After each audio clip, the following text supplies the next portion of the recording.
Hi everyone, I hope you're all doing well.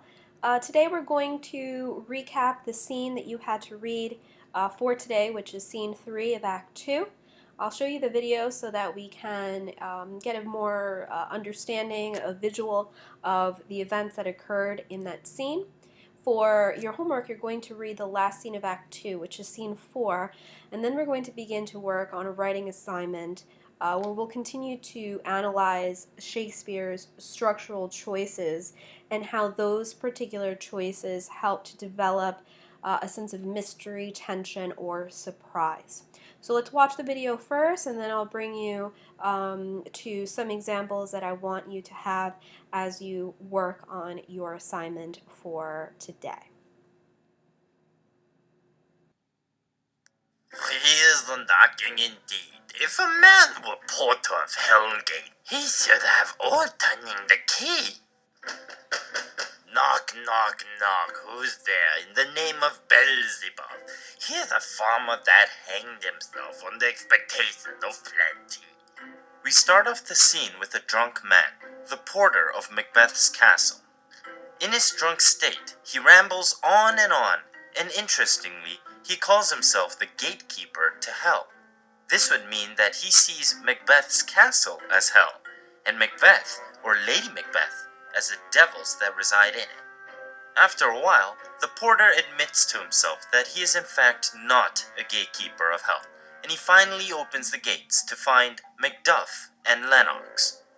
Macduff asks the porter if Macbeth is awake, and at that very moment, Macbeth walks in. Macduff tells Macbeth that the king had instructed Macduff to wake him up early in the morning, and since Macduff is almost late already, he steps inside and goes to wake up Duncan. While Lennox and Macbeth wait at the gates, Lennox tells Macbeth that the night has been unruly. Apparently, chimneys were blown down and strange screams of death were heard. While the two are talking, suddenly, Macduff enters the scene and he is in absolute shock. Horror! Horror! Horror! Macduff explains that the king has been murdered, and Macbeth pretends as if it was all shocking news to him. As Macbeth and Lennox exit to confirm the death of the king, Macduff starts to play the trumpet to wake everyone up as an alarm bell. The loud trumpet calls wake up Lady Macbeth and Banquo, and Macduff notifies them that the king has been slain. Eventually, Duncan's sons, Donalbain and Malcolm, enter and find out about the death of their father. When Malcolm asks who committed this act, Lennox tells them that the guards' hands and faces were covered with blood. At this point, we find out from Macbeth that he says that he killed the guards in rage, an act that was certainly not part of the plan as created by him and his wife. As Lady Macbeth faints and is carried away to rest, the men agree to meet in the hall to discuss how they shall deal with this matter. Everyone leaves the room. Everyone except Donalbain and Malcolm. The two of them decide to not meet up with the others as they do not feel safe in the castle. Without any formal goodbyes, they decide to ride out into the night and go their separate paths. Malcolm to England, Donalbain to Ireland.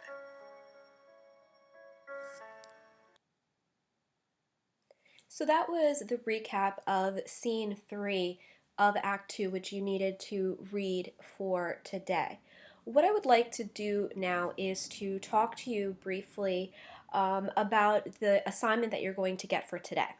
Aside from reading the last scene of Act 2, which is scene 4, you're going to be working on a response. And I want us to continue to focus on the aim that we had for last class session on the structure that Shakespeare uses and how those particular choices help to develop a theme. So what I want us to be able to do is to analyze the text structures and be able to explain how those ideas are developed, and then to explain the relationship between the text structure and the author's purpose. For us, as we study Macbeth, obviously our author is Shakespeare. So what is his purpose for structuring the events in Act 1 and 2 as he does? So, one of the things I want to go over with you is vocabulary. Author's purpose, we talked about a lot in the beginning of the year. The author's purpose is the intent to inform or teach someone about something. It could be to entertain people or to persuade or convince the audience to do or not do something. Okay, so it could be to persuade, to inform, or to entertain. That's the author's purpose. When we talk about text structure, it is how the author organizes the text. So we have to look at how the play begins. What scene does Shakespeare choose to be the opening scene of the play? And why is that a good choice? Why is that an important choice to make when putting the story together? That would be an example. And then when we talk about sequence, that is the order in which the events take place. Sometimes, and you've seen in movies as well as in a lot of the texts that we've covered in class, that sometimes events are not presented to us in chronological order.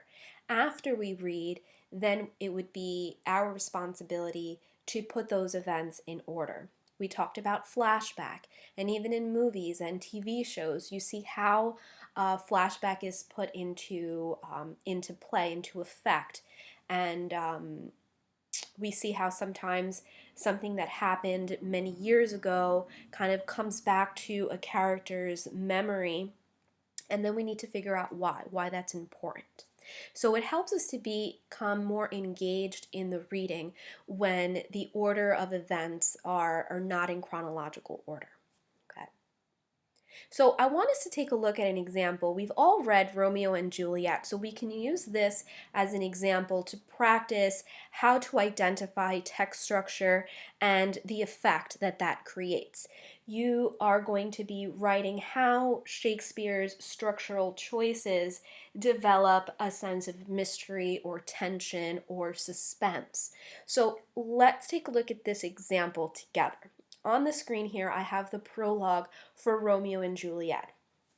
I have the Shakespeare version, and then we have our modern translation. And if you remember from last year, the chorus comes in and they kind of give the ending away. So let me read it to you.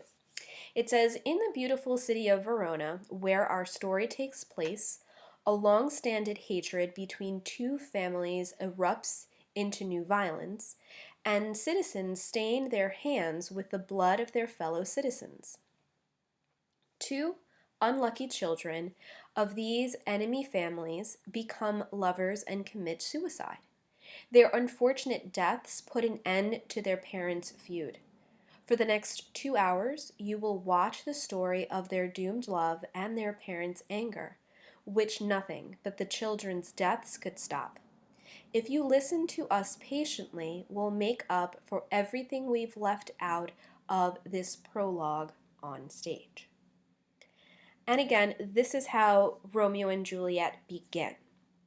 So the text structure, the order of events in this example reveals the ending of the story before it begins. Well, why would you want to know the ending of a story before you even read it, right? We never want to have those spoilers. So what effect, what is the purpose of this, and what effect does it have? So the effect is it creates mystery. The audience want to know how these two lovers are going to die. How is it that they're going to commit suicide? So the order of events, revealing the ending of this story in the beginning, is Shakespeare's intention, right? He wants to create mystery. He wants us to ask, how are they going to die? Why does this happen? And therefore, we're going to listen or watch, if you're watching the play, to figure these things out. Okay, so it creates mystery. Let's take a look at another example. For the tragedy of Macbeth, one of the central ideas or the themes that we saw that's developing is this idea of appearance versus reality.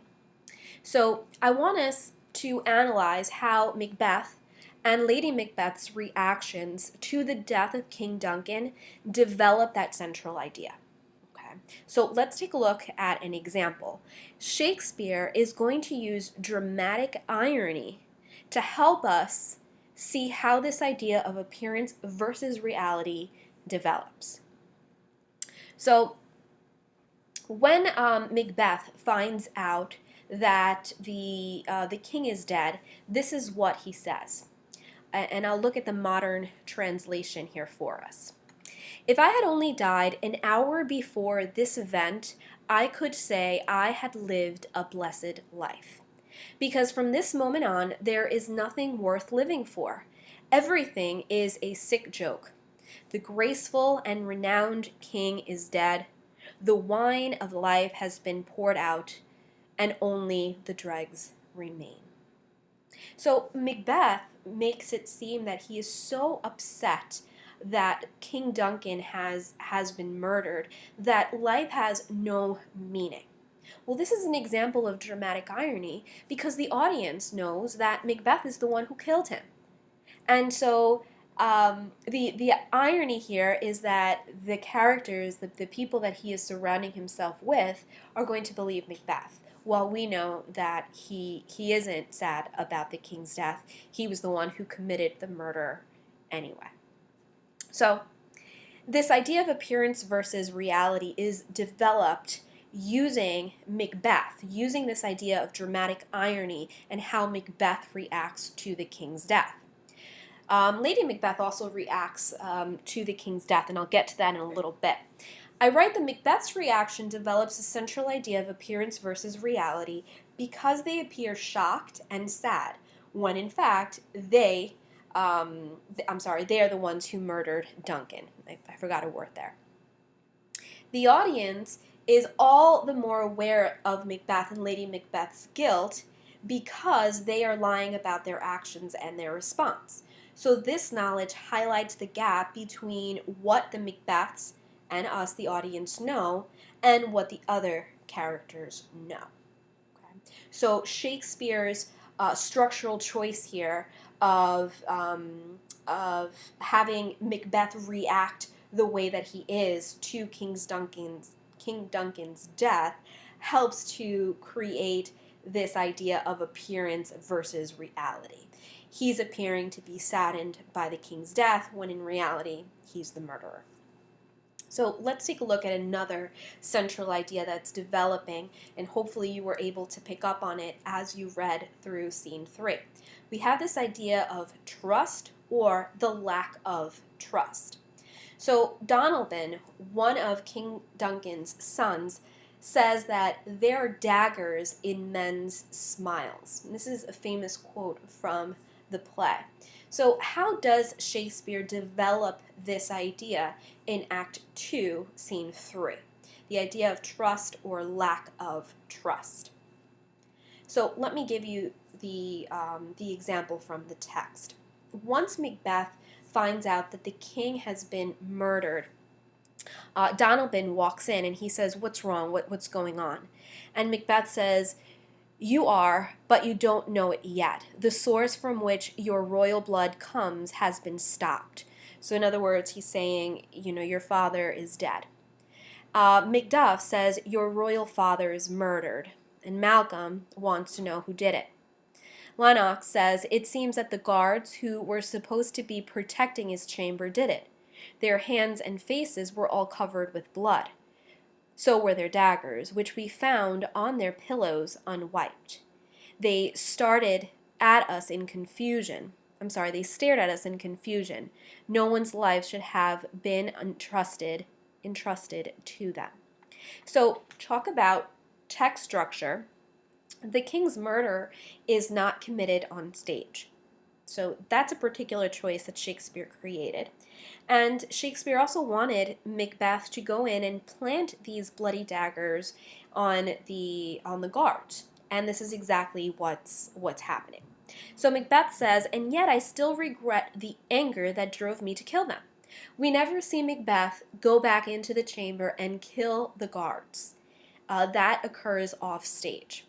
And Macduff wants to know why he did it. "Why did you do that for?" And Macbeth says, Is it possible to be wise, bewildered, calm, furious, loyal, and neutral all at once? Nobody can do that. The violent rage inspired by my love for Duncan caused me to act before I could think rationally and tell myself to pause. There was Duncan, his white skin all splattered with his precious blood. The gashes where the knives had cut him looked like wounds to nature itself. Then right next to him I saw the murderers dripping with blood, their daggers rudely covered in gore. Who could have restrained himself, who loved Duncan and had the courage to act on it? And then Lady Macbeth says, "Help me out of here quickly," and she pretends to faint. So here, if you look at, again, how Macbeth and Lady Macbeth react to the king's murder, Macbeth pretends to be outraged, and he says, I was so angered to see these guards just lying there after they killed the king that I couldn't control myself and I killed them." So um, one way that this idea of trust versus the lack of trust is developed is, again, how Macbeth lies to everyone, right? And he says that he's outraged by the king's murder. Then, while this is going on, the king's two sons speak to themselves. And again, Shakespeare makes a decision. And if you notice, they have some asides. So Malcolm, aside to Donalbain, speaks, and Donalbain responds only to Malcolm, aside to Malcolm. So an aside, if you remember back from your notes from the beginning of the unit, is a dialogue between one character and another that's not meant for everyone to hear. Okay, so they're still surrounded by people, but they're kind of whispering their conversation so nobody else hears. And these are the king's two sons. So Malcolm tells Donalbain, "Why are we keeping quiet? The two of us have the most to say in this matter." And Donalbain says, "What are we going to say here? Where danger may be waiting to strike at us from anywhere? Let's get out of here. We haven't even begun to weep yet, but there will be time for that later." And Malcolm says, "And the time hasn't come yet for us to turn our deep grief into action." We know that they decide to flee and they separate, they go separate ways. They do that because they don't trust anyone and they're afraid if they killed my father, that means they might kill me as well. So here, again, the text structure is Shakespeare's use of asides. These asides create a particular effect. We have Malcolm and Donalbain. They don't want anyone to hear them because they do not trust anyone. And so the idea of trust or lack of trust is developed through the use of asides. We can also call them stage directions to show how the king's sons do not trust anyone and decide to flee. Okay, this then creates for the reader a sense of tension, of suspense, or even of mystery. Where are Malcolm and Donalbain going to go that makes them feel safe? What does Malcolm mean when he says that it's not time yet to turn their deep grief into action? As the audience, we are going to want to know, when is that going to happen? Are they going to plan a revenge? They need to find out who killed their father. If it wasn't the guards, why don't they trust anybody that's there in the castle with Macbeth? So again, by using these asides, it creates some sort of tension, mystery, or suspense for the readers. If you notice, I gave you specific examples from the text. I spoke to you about the type of text structure that's being used, right? You can have asides or stage directions. You can have the order of events, sometimes giving you the ending before the story begins. Where an action occurs, some things occur off stage and the audience never sees. And sometimes we also learn about characters in different ways. Here we learn about Malcolm and Donalbain through their asides. Okay? So these are different ways that help us to understand the author's purpose and what that helps to develop in us: mystery, tension, suspense. So, what you're going to be doing is writing a well developed response to the following prompt: how do Shakespeare's structural choices create an effect of mystery, tension, or surprise in the first two acts of the play? So you need to look at Act 1 as well as Act 2. You're going to pick different examples, right? Because it says structural choices, so it's more than one. You're going to analyze it, tell me what kind of structure is being used and what effect it creates. How is that creating the effect that you're choosing? And you're going to develop that into a well structured response. Um, you're going to follow the formal styles of writing and as well as the conventions of English. I'm going to put this on the lesson folder, and again, your job is going to be to look through both acts to answer this question. You also need to read scene 4, which you can use as well for this prompt. So I'm here for you. If you have any questions, please message me on Schoology or shoot me an email if you have any questions about this assignment.